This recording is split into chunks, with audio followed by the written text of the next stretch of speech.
Hello, on se retrouve pour une nouvelle vidéo et aujourd'hui j'ai envie de te proposer un peu un nouveau concept. Je vais me mettre dans la peau de quelqu'un qui va ouvrir un cabinet de naturopathie, qui veut forcément développer ses offres, trouver des nouveaux clients et je vais me mettre à la place de cette personne et réfléchir à une stratégie de communication et je vais t'expliquer un peu comment moi j'aurais fait, en tout cas pour me rendre visible et trouver mes premiers clients. Donc, on va partir d'un profil fictif, d'accord? Moi, je vais te donner mon avis sur ce que moi j'aurais fait, mais je suis partie sur un profil voilà, fictif que m'a généré ChatGPT. Donc, je suis naturopathe. Je souhaite me développer en local à Lyon parce que j'ai un cabinet où je vais proposer des prestations de naturopathie en présentiel. Et je vais également proposer des consultations en ligne, donc une ou deux fois par semaine par exemple, et je vais t'expliquer comment je vais pouvoir trouver du coup des clients. Donc comment j'aurais fait concrètement? Une fois évidemment que j'ai créé mon entreprise, mon image de marque, etc., va se poser la question de comment je vais me rendre visible et comment je vais trouver mes premiers clients. Première chose à faire que j'aurais fait effectivement si je voulais me lancer en local près de chez moi et notamment là à Lyon, ça serait de créer une page Google My Business. C'est vraiment la première chose à faire selon moi, avec des mots-clés percutants, une description percutante qui me permettrait d'être facilement trouvable par les gens qui me cherchent, enfin qui cherchent une naturopathe à Lyon et dans les alentours. Ça va être également de demander aux premiers clients que j'ai eus ou aux personnes que j'ai déjà aidées de me laisser déjà des premiers avis sur la page Google My Business pour essayer de la faire monter le plus rapidement possible dans les résultats de recherche. Donc n'hésite pas à y mettre des photos, etc. J'ai fait une vidéo à ce sujet. Le but c'est vraiment de créer une page Google My Business optimisée, remplie avec plein de mots-clés, des photos, bref quelque chose d'attractif qui donne envie aux gens. Ça c'est vraiment la première chose que je fais. Ensuite, si je veux me développer en local, j'ai d'autres possibilités. Personnellement, j'aurais pu, par exemple, créer un flyer avec une offre promotionnelle sur sa première séance, par exemple, qui me permettrait tout simplement de rencontrer de nouvelles personnes. Ces flyers, je les poserai dans des endroits stratégiques.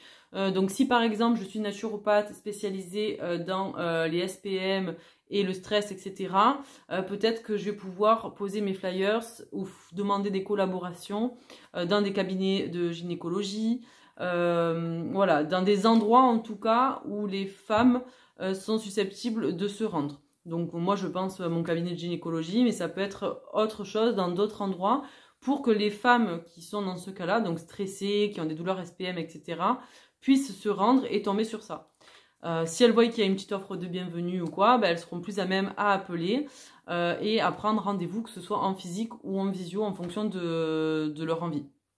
Voilà, donc ça, c'est les deux principales actions que je mettrai en place pour me faire découvrir en local. Après, vous avez toujours la possibilité de faire des ateliers ou des conférences en partenariat avec votre mairie, en partenariat avec d'autres professionnels de votre ville, etc. Mais je pense que déjà, la fiche Google My Business et les flyers déposés de manière stratégique, c'est un très très bon départ.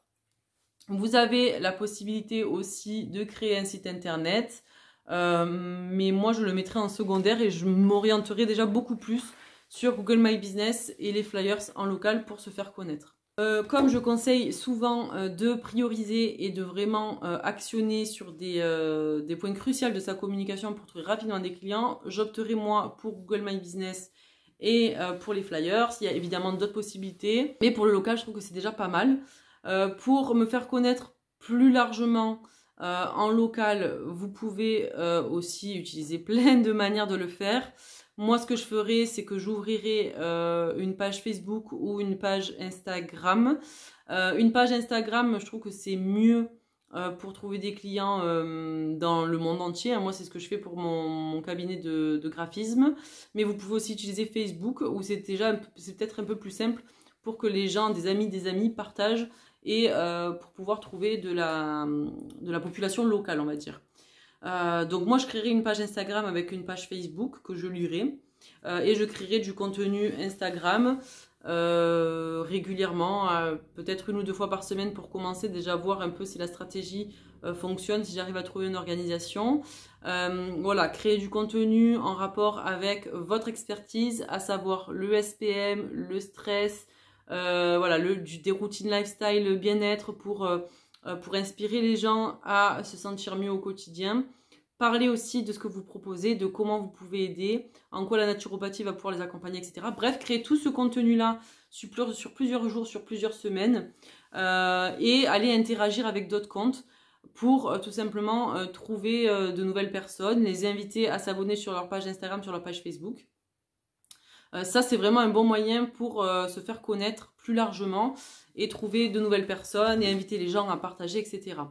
Donc ça, c'est une bonne option aussi. En fait, ce qui est bien, c'est que sur Instagram et sur Facebook, vous pouvez promouvoir aussi bien vos séances en cabinet local que vos séances en visio. Si vous voulez proposer de la visio, moi ce que je ferai, c'est que je proposerai un calendrier ou un calendrier où les gens puissent réserver, payer leurs séances en ligne. Donc, ou vous avez un site internet et vous le connectez directement à votre site internet, ou vous créez un lien Calendly avec un endroit pour payer et réserver. Donc c'est payant, hein, je crois que c'est 15 $, ou 15 € à peu près, pour avoir le Calendly et pouvoir proposer un système de paiement. Ce qui permettrait que vous débloquiez en fait des créneaux sur votre calendrier et que vous puissiez permettre aux gens de payer leurs séances directement. Donc ça vous évite de prendre des rendez-vous et d'avoir des annulations, comme ça se fait souvent. Et que les gens puissent payer directement, comme ça vous savez qu'il y a ça qui rentre et vous savez que vous avez rendez-vous tel jour à telle heure. Voilà, je pense que c'est les 2 actions priorités. Évidemment, dans cette vidéo, je pourrais vous en parler pendant des heures, hein. Il y a beaucoup de stratégies pour se faire connaître, pour trouver des nouveaux clients. Moi, c'est ce que je prioriserais, en tout cas, à mon avis, selon moi, si je devais créer de même mon cabinet de naturopathie. Évidemment, avant de faire tout ça, c'est ce que je vous disais, il est important de mettre son entreprise au clair, savoir à qui vous vous adressez, sur quoi vous voulez vous spécialiser pour savoir où est votre cible. En fait, tout simplement, ça ne sert à rien d'aller sur LinkedIn si vous vous adressez à une cible locale, féminine, etc., qui n'est pas sur LinkedIn, par exemple. LinkedIn, c'est vraiment pour des gens qui s'adressent un peu plus à des professionnels comme moi, par exemple. Mais vous avez beaucoup de possibilités de communication. Le tout étant, c'est que vous soyez au clair sur ce que vous faites, sur ce que vous proposez, à qui vous vous adressez, parce que c'est important d'optimiser les mots-clés, que ce soit sur votre fiche Google My Business, sur Instagram, etc. Si vous n'êtes pas au clair avec ça, ça va être compliqué. Et pareil, que vous ayez une image de marque cohérente, c'est-à-dire une palette de couleurs, un logo, etc., pour que vous puissiez être reconnu absolument partout, que ce soit dans votre cabinet, que ce soit sur Google My Business, que ce soit sur vos différents réseaux sociaux, etc. C'est important d'avoir une image de marque mémorable pour que les gens puissent vous reconnaître instantanément, n'importe où ils vous voient, que ce soit sur vos flyers, sur vos réseaux sociaux, etc. Voilà mes conseils. Si vous voulez une autre vidéo de ce type sur un autre profil, n'hésitez pas à me le dire. Si même vous voulez un avis en fait sur votre communication, sur ce que vous faites et que vous voulez avoir mon avis, ce que je ferais moi à votre place, n'hésitez pas à me le dire en commentaire. Et puis voilà, si la vidéo vous a plu, n'hésitez pas à mettre un petit like, à vous abonner, à activer la petite cloche si vous voulez être informé des nouvelles vidéos. Et je vous dis à très vite. Bye bye.